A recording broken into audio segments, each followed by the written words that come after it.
जिसका डिविडेंड यानी मुनाफा जीवन के अंत तक मिलता रहता है। मैं ऐसा मानता हूं कि एक सामान्य जिंदगी जीने के लिए इंसान को रोटी कपड़ा और मकान के अलावा अगर किसी चीज की सबसे ज्यादा जरूरत होती है तो वो है शिक्षा, एजुकेशन।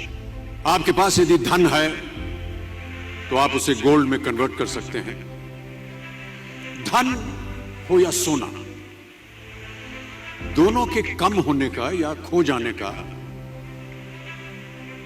डर हो सकता है, पर यही धन को अगर हम नॉलेज में कन्वर्ट करते हैं तो वो कभी कम नहीं होगा और ना ही उसकी चोरी हो सकती है। देखिए, जीवन में मुझे बहुत सी बातों ने प्रभावित किया है। मेरे ये अनुभव सुनने में शायद साधारण लगे, पर इनमें छिपा सार असाधारण है, अनमोल है। यदि मैं आपसे पूछूं कि सबसे शक्तिशाली व्यक्ति कौन है, सबसे शक्तिशाली व्यक्ति कौन है, तो कोई कहेगा कि जिसके पास पावर है, वेपन्स है, शस्त्र है, धन है, किसी देश का राजा या किसी सल्तनत का वारिस है। मेरा ऐसा मानना है कि वेपन्स, मनी किसी को पावरफुल नहीं बनाते, या अगर बनाते भी हैं तो कुछ समय के लिए ही बना पाते हैं। दौलत आज होगी, कल नहीं।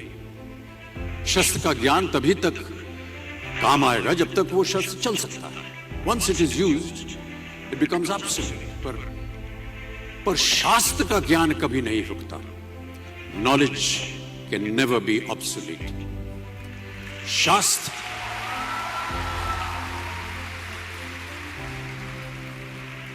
शास्त्र ज्ञान शस्त्र ज्ञान से ज्यादा असरदार, प्रभावशाली और शक्तिशाली होता है।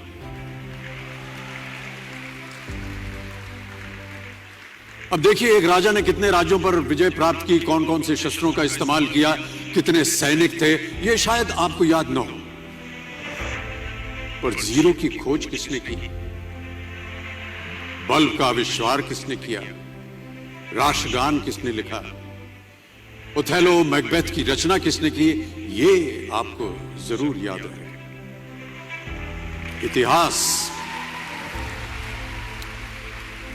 इतिहास गवाह है कि एक राजा अपनी शक्ति के बल पर केवल वहीं तक पूजा जाता है जहां तक उसका साम्राज्य फैला होता है।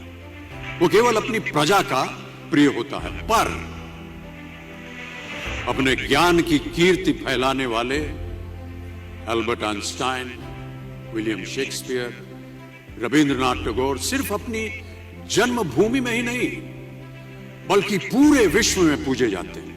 संपूर्ण मानव जाति के लिए वो प्रेरणा स्रोत बनते हैं। ज्ञान का धनी व्यक्ति हमेशा ही सम्मान और आदर योग्य होता है, क्योंकि ज्ञान वो कवच है, वो शील्ड है जो आपके जीवन में आने वाली कठिनाइयों से आपकी रक्षा करेगा। फिर किसी भी शस्त्र की आपको आवश्यकता नहीं होगी।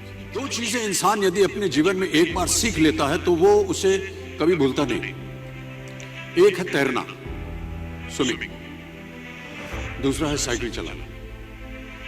सालों बाद भी अगर आप इन क्रियाओं को करेंगे तो कभी भी इस बात की चिंता नहीं होगी कि आपको स्विमिंग करना या साइकिल चलाना याद है कि नहीं।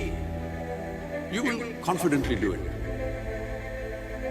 काश कि हम पढ़ाई भी इसी नजरिए के साथ करें, that when you will chase knowledge, numbers will always follow.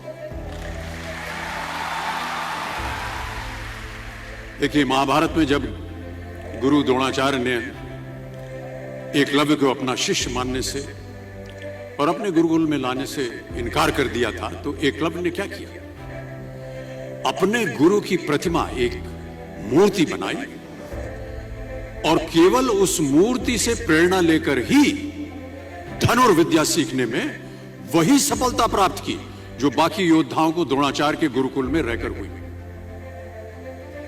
उस प्रतिमा के रूप में एकलव्य को हमेशा अपने गुरु के पास रहने का एहसास था। और जब गुरु साथ में हो तो सफलता हासिल करने से आपको कोई भी नहीं रोक सकता है।